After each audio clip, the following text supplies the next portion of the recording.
Hello friends, welcome to my channel excellent coaching. आज पढ़ेंगे how cognition influences affect. अभी तक हमने ये पढ़ा था कि कैसे हमारा मूड हमारे कॉग्निशन को इन्फ्लुएंस करता है, लेकिन यहाँ ये बात कर रहे हैं कि कॉग्निशन भी मूड को इन्फ्लुएंस करती है। So when internal reactions are ambiguous, internal reactions अगर हमारे कंफ्यूजिंग होते हैं तो हम बाहर की तरफ देखते हैं एट आवर ओन बिहेवियर और at other aspects of the external world for clues about the nature of our feelings. So अगर हमें लगता है कि कोई एम्बिगुअस सिचुएशन है जो हमें नहीं समझ में आती है, तो उसके लिए हम क्लूज ढूंढते हैं कि किस तरीके की इमोशंस उस पर्टिकुलर सिचुएशन में हमें दिखानी चाहिए. In such cases, the emotions or feelings we experience are strongly determined by the interpretation or cognitive labels. तो उस टाइम पे क्या होता है कि हमें समझ में नहीं आता है कि किस टाइप की इमोशंस हमें दिखानी चाहिए. हमारे कॉग्निशन लेवल जो होता है वो थोड़ा सा एम्बिगुअस हो जाता है. तो उस केस में हम आउटवर्ड क्लूज देखते हैं, अपने ही बिहेवियर को जज करते हैं कि किस तरीके से हम उस पर्टिकुलर चीज को लेबल करेंगे. A second way in which cognition can affect emotion is through the activation of schemas. फिर आ जाता है स्कीमा का रोल. स्कीमास क्या होते हैं? जिस तरीके से हमने पूरा अपने अंदर एक पूरे वर्ल्ड की जो नॉलेज को स्टोर किया हुआ है, स्कीमा के फॉर्म में किया हुआ है.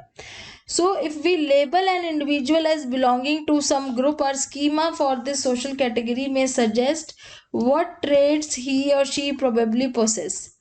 अब स्कीमा से ही हमें पता चलता है कि हम जो चीज देख रहे हैं वो पर्टिकुलरली किस कैटेगरी में आती है. जैसे अगर हम कोई ऐसी चीज देख रहे हैं जो हैप्पीनेस की कैटेगरी में आती है, तो हम ये देखेंगे क्या उसमें वो सारे ट्रेट्स हैं जो एक हैप्पीनेस वाली चीज में होना चाहिए.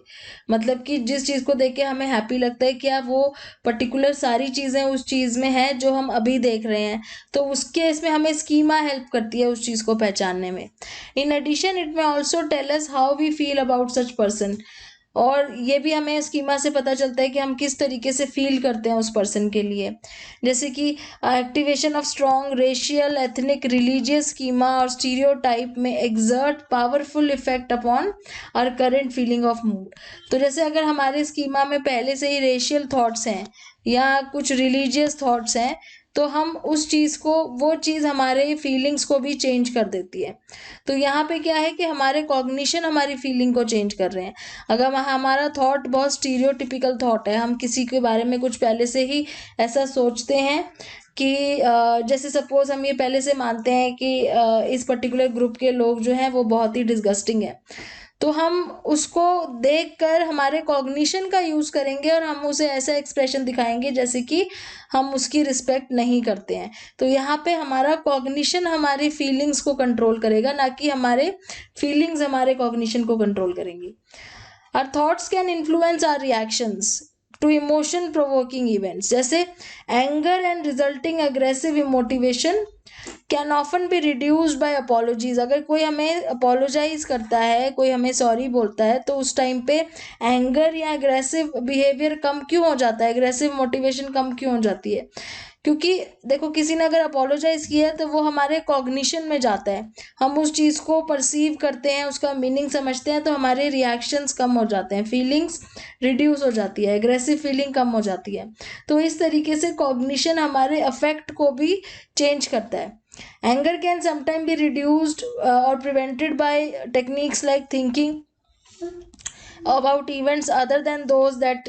जैसे किसी को बोलते हैं ना, जैसे कोई बहुत ज़्यादा एंग्री है, तो उसको हम उस चीज़ के बारे में सोचने के लिए बोलते हैं जिस टाइम पे वो बहुत हैप्पी था.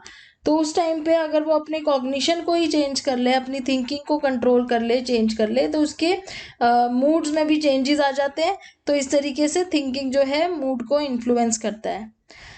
The effect of cognition on feeling can have an important social consequences.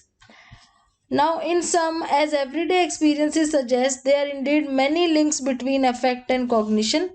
The way we feel, our current mood influence the way we think, and our thoughts in turn shape our moods and emotion.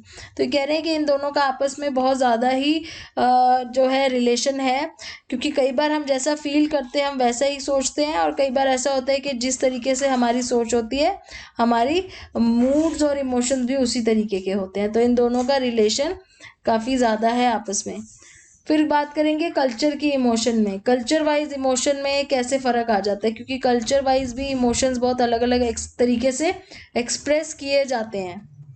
जैसे इन्होंने China का example दिया है, China में औरतों को encourage किया जाता है कि वो अपना ग्रीफ वो करें, एक्सप्रेस करें, अपना दुख एक्सप्रेस करें, लेकिन they are expected to conceal their happiness, मतलब हैप्पीनेस ना करें लेकिन अगर सैडनेस है तो उसको एक्सप्रेस करें। जबकि यूएस में उल्टा बोला जाता है कि अपनी हैप्पीनेस को एक्सप्रेस करो और जो ग्रीफ है उसको दबा के रखो। तो यहाँ पे एक्सप्रेशंस का फ़र्क आ गया कल्चर वाइज। फिर एक और एग्जांपल है, जैसे लैटिन अमेरिका में जब हम किसी से मिलके वापस जाते हैं, जब वहाँ से वापस जा रहे होते हैं या उस जगह से जा रहे होते हैं, तो हम एक्सपेक्ट करते हैं कि जो जिससे हम मिलके जा रहे हैं वो जाते टाइम हमें हग करे और किस करे। लेकिन इन इंडिया उल्टा होता है। इंडिया में जैसे हमने देखा है कि वेडिंग्स वगैरह में जब वो जा रही होती है ब्राइड, तो क्राइंग एक नॉर्मल एक्सप्रेशन माना गया है। तो ये एक और फ़र्क इन्होंने बताया है।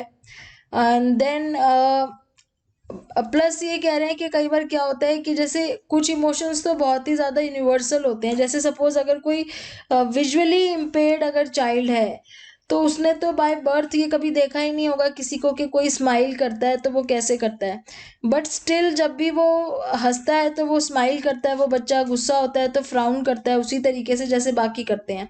तो इसका मतलब है कि कुछ चीज़ें तो हमारी बायोलॉजिकली हैं हमारे अंदर, और कुछ चीज़ें ऐसी हैं जो कल्चरली भी होती हैं। तो बायोलॉजिकली कुछ चीज़ें यूनिवर्सल हैं और कुछ चीज़ें हैं वो जो कल्चर के ऊपर डिपेंड करते हैं कि किस तरीके से हमने अपने इमोशंस दिखाने होते हैं। अब एग्जाम्पल दिया, जैसे some cultures encourage free emotional expression while others teach people through modelling and reinforcement. कुछ कल्चर्स होते हैं जहाँ पे फ्रीली इमोशंस एक्सप्रेस करने के लिए एनकरेज किया जाता है कि जो आपके इमोशंस हैं आप फ्रीली एक्सप्रेस करो।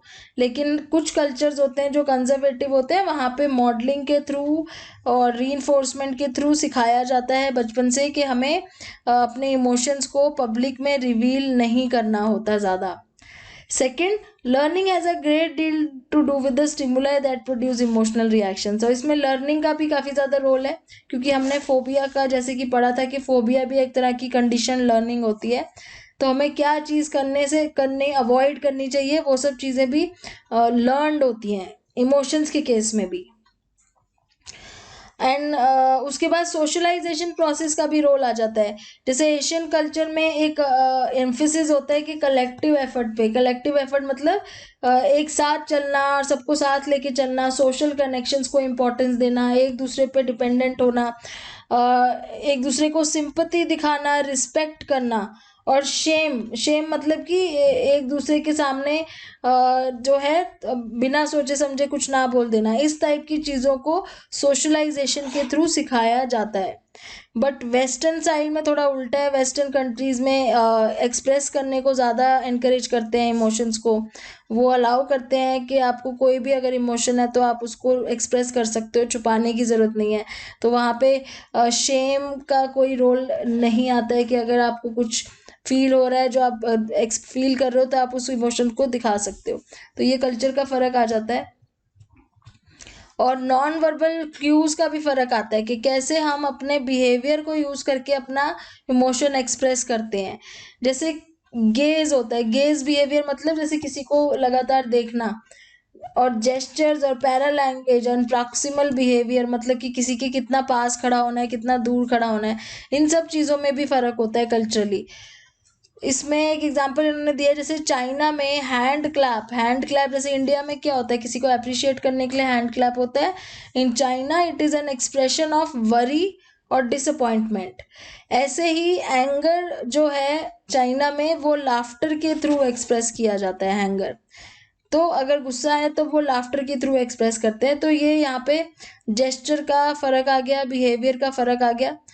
अब साइलेंस की भी बात करिए इन्होंने, जैसे इंडिया में अगर किसी को डीप इमोशंस एक्सप्रेस करनी है तो वो साइलेंस चुप रह के भी कर सकता है। बट अगर वेस्टर्न कंट्रीज में साइलेंस की बात करें तो इसको एक एम्बेरसमेंट माना जाता है कि अगर कोई कुछ बोल रहा है तो आपको साइलेंट नहीं रहना है, आपको जवाब देना है। तो कल्चरल डिफरेंसेस आ गए यहाँ पे जेस्चर्स में भी। और इन्होंने एक एग्जांपल ये दिया हुआ है कि जैसे Latin America and southern Europe में क्या होता है कि जब ये लोग होते हैं जो लैटिन अमेरिकन और सदर्न यूरोपियंस, ये अपने सीनियर से या किसी भी पर्सन से बात कर रहे होते हैं तो ये डायरेक्टली उनकी आंखों में देख के बात करते हैं। एशियन कल्चर में इस चीज़ को नहीं अच्छा माना जाता, specially Indian and Pakistani culture में पेरिफेरल गेज को बेटर मानते हैं। पेरिफेरल मतलब looking away from the conversational partner, मतलब सामने सीधा देख के नहीं, कहीं और देख के बात करना। और उसके बाद आता है प्रॉक्सिमिटी। प्रॉक्सिमिटी मतलब कितना दूर खड़े होकर बात करना है। तो इस केस में ये बता रहे हैं कि एक बार ऐसा हुआ था कि जैसे अमेरिकन जो है ना वो ज़्यादा क्लोज इंटरेक्शन प्रेफर नहीं करते। क्लोज मतलब कि वो ज़्यादा पास खड़े होकर इंटरेक्शन प्रेफर नहीं करते। लेकिन जो ओरिएंटल और इंडियंस हैं, ओरिएंटल इंडियंस मतलब ईस्ट साइड के और इंडियंस हैं, वो ज़्यादा प्रेफर करते हैं कंफर्टेबल जब इंटरेक्शन बहुत ही क्लोज उसमें हो, स्पेस में हो, मतलब थोड़ा सा पास खड़े होके। In fact, touching behavior in physical proximity is considered reflective of emotional warmth. तो जैसे यहाँ पे तो अगर आप किसी को बात करते करते उसको सिंपैथी दिखाने के लिए आप उसके कंधे पे हाथ रख देते हो तो वो एक इमोशनल वार्मथ शो करता है, जबकि बाहर वेस्टर्न कंट्रीज में ये चीज़ अलाउड नहीं होती। और एक एग्जांपल इन्होंने ये दिया हुआ है कि जैसे अगर अरब्स हैं, जो अरब्स एक बार अगर नॉर्थ अमेरिकन से इंटरेक्ट कर रहे थे तो क्योंकि अमेरिकन दूर खड़े होकर बात करते हैं तो उस टाइम पे जो अरब्स थे वहाँ के, उनको ऐसा लगा कि उनको एलियनेट कर दिया गया है, मतलब उनको मतलब दूर खड़े करके जानबूझ के बात कर रहे हैं। तो इस टाइप से क्योंकि कल्चर का फ़र्क है, सो ये यहाँ पे जेस्चर्स का और प्रॉक्सिमिटी का, बॉडी लैंग्वेज का, इन सब का फ़र्क बता रहे हैं culture to culture. Basic emotions में क्या फ़र्क आता है? जैसे बेसिक इमोशन हमने पढ़ी थी, एंगर जैसे कि एक बेसिक इमोशन में आता है। अब यहाँ पे कह रहे हैं ताहितियन लैंग्वेज में एंगर जो है includes 46 label for the English word anger. Anger के ही अलग अलग 46 लेबल्स हैं। तो अब एंगर को ही उनको एक्सप्रेस करने के इतने तरीके होंगे क्योंकि वो उनको लेबलिंग भी अलग अलग तरीके से दे रहे हैं, एंगर मतलब इस इमोशन को। देन और इसमें ये बता रहे हैं इम्पोर्टेंट, और इसमें ये इंडियन कॉन्टेक्स्ट में एक और चीज़ की बात कर रहे हैं जिसको हिंदी में हम बोलते हैं लज्जा और इंग्लिश में बोलते हैं shame. So they are saying के इंडियन इमोशंस में दिस पर्टिकुलर इमोशन लज्जा इज़ वेरी इंपॉर्टेंट बिकॉज ये एक तरीके से ये दिखाने के लिए होती है कि हम दूसरों की रिस्पेक्ट करते हैं, और मतलब एक शेमफुल मैनर दिखाना एक पॉजिटिव माना जाता है इंडियन कॉन्टेक्स्ट में, ये बोल रहे हैं सब। और इसको दिखाने के तरीके जैसे बता रहे हैं कि उड़ीसा में अपनी टंग को बाइट करके दिखाना का मतलब है कि हम शेमफुल फील कर रहे हैं, इस टाइप की। तो ये एक तरीका है इमोशंस एक्सप्रेस करने का जो कि वेस्टर्न कॉन्सेप्ट में बिल्कुल नहीं है।